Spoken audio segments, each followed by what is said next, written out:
Try to remember your third birthday. The cake. The candles. The faces around the table. You can't. Not really. Maybe a fragment, a color, a feeling someone told you about so many times it started to feel like memory. But the actual moment, the one you lived through with your own eyes, is gone. And that should feel strange, because you were there. You were conscious. You were forming thoughts. But the real answer is far stranger than simply forgetting. You didn't lose those memories. In a very real sense, you never had them to lose. Scientists call this childhood amnesia, and almost everyone experiences it. The memories before roughly age 3 or 4 don't fade slowly like an old photograph left in the sun. They are largely absent from the start. Something about the early brain prevents long-term, narrative memory from forming the way it will later. To understand why, you have to understand what a memory actually requires, and what a baby's brain is and isn't equipped to do. Sigmund Freud was one of the first people to notice this gap and give it a name. He called it infantile amnesia, and he assumed the missing years were hidden away somewhere, repressed because of some unresolved emotional conflict. For decades, that theory shaped how people thought about early memory. It felt almost mystical, like a locked door in your own mind. But modern neuroscience tells a much less dramatic story. The years aren't locked away behind some emotional barrier. They were never written down in a form your adult brain can open. The mystery was never about repression. It was about construction. That distinction matters. A locked door implies the memories are still in there somewhere, waiting. A construction site implies something else entirely, that the building wasn't finished yet when the events happened, so there was nowhere for the memory to be stored. Which version is true?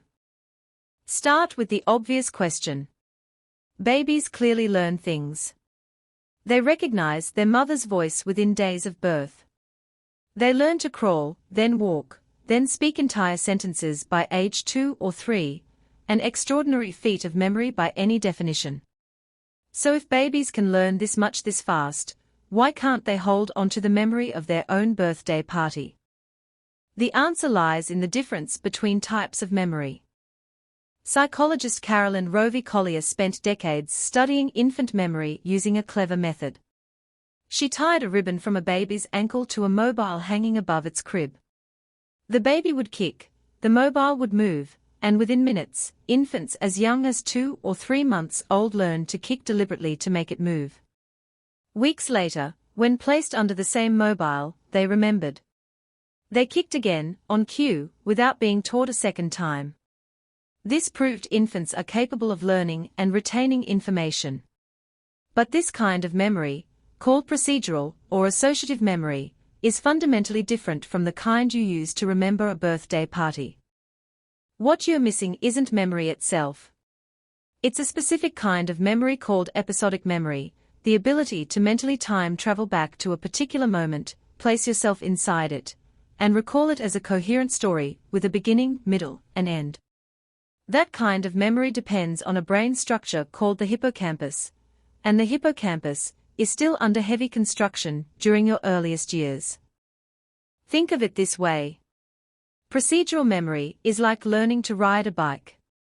You don't need to remember the specific Tuesday you learned. The skill just stays with you, quietly, automatically, for life. Episodic memory is different. It's not a skill. It's a scene, complete with time, place, and self, and scenes require a much more sophisticated kind of storage. Your baby brain had the skill storage system online almost from birth. The scene storage system took years longer to come fully online. Here's where the science gets genuinely strange. The hippocampus isn't fully developed at birth. New neurons are still being generated and wired into the existing circuitry well into early childhood, a process called neurogenesis. Each new neuron that gets inserted into that delicate, developing network can, in effect, scramble the connections holding earlier memories in place.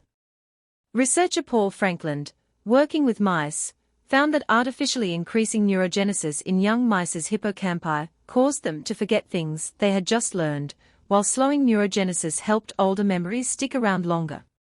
The very process that helps your brain grow and adapt as an infant may be the same process erasing the memories it forms along the way. Your brain, in its earliest years, isn't a broken recording device. It's a constantly rebuilding one. Stability comes later, once neurogenesis slows and the hippocampus settles into something closer to its adult architecture. By around age 7, the rate of new neuron production in that region has dropped substantially, and memories from that point forward become far more likely to survive into adulthood. That's not a coincidence. That's the construction site finally closing up for good. But neurogenesis is only part of the answer. There's another piece, and it has less to do with biology and more to do with something surprisingly simple. Language. Developmental psychologist Patricia Bauer has spent her career studying how children form and later access memories. Her research suggests that episodic memories require a kind of mental scaffolding, a narrative structure, in order to be stored in a retrievable way. Before a child has the language to organize an experience into a story, with a sense of when it happened, where it happened, and how it connects to other events, the brain may have nowhere coherent to file that experience away. The memory might form briefly. But without language to anchor it, it has nothing to hold on to. This is why your earliest memories, the ones that do survive, tend to cluster right around the age you started forming complex sentences, and a basic sense of self in time. Psychologist Carol Peterson tested this directly. She interviewed young children about memorable events shortly after they happened, then followed up with the same children years later. What she found was telling. Children who had stronger language skills at the time of the original event were significantly more likely to retain a usable memory of it years down the line. Language wasn't just describing the memory. It appeared to be helping construct it, giving the brain a framework sturdy enough to survive years of forgetting. It isn't only the words a child has access to that matter. It's also how the people around them use those words. Psychologist Qi Wang has spent years comparing earliest memories across cultures, and found something unexpected. Adults from Western, individualistic cultures tend to report earlier and more detailed earliest memories than adults from East Asian, more collectivist cultures. The likely explanation has nothing to do with brain biology and everything to do with conversation style.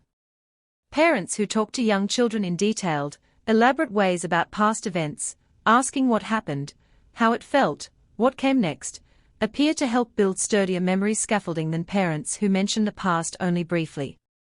The same brain, raised in two different households, can end up with a different earliest memory entirely. Your childhood amnesia wasn't only written by your biology. It was partly written by the conversations happening around your highchair. So your earliest years left two things working against memory at the same time.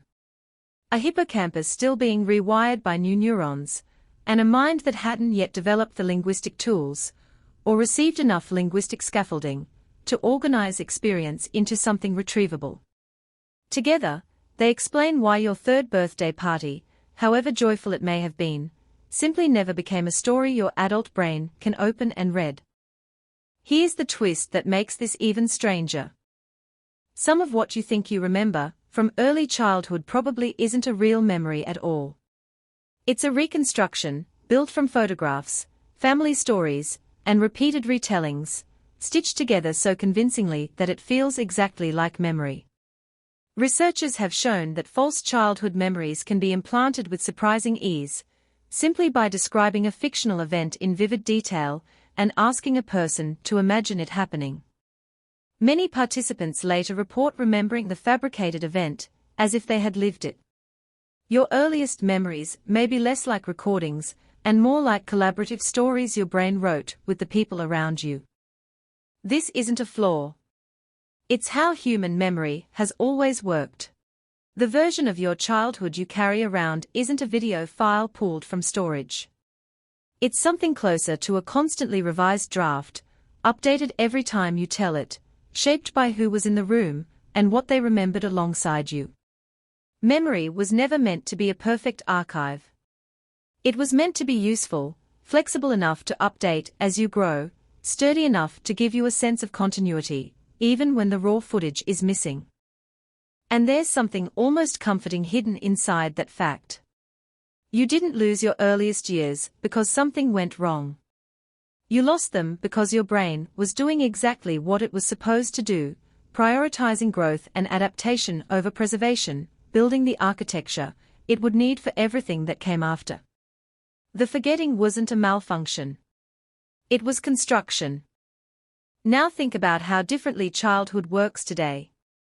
Babies born now will grow up with thousands of photos and videos documenting moments they will never personally remember, a kind of external memory bank their own brains were never built to create on their own. In a strange way, you may be the last generations to genuinely wonder what your earliest years looked like, because the children coming up behind you will simply be shown the footage. Does that fill the gap, or does it just replace a missing memory with someone else's record of it? That's worth sitting with for a moment, because it isn't really a question about babies at all. It's a question about what memory is actually for. Consider this the next time you look at an old photo of yourself as a toddler and feel that strange, hollow disconnect, looking at a person who is undeniably you, yet someone you cannot actually remember being. That gap isn't a loss. It's evidence that your brain was once young enough to be remade daily, before it settled into the more permanent version of itself that finally started keeping records you could keep. So try again to remember your third birthday. You still can't. But now you know why. Your earliest self wasn't hiding those memories from you. Your earliest self never had the tools to keep them in the first place, and somewhere in that gap is proof of just how much rebuilding it took to become the person who is remembering everything else.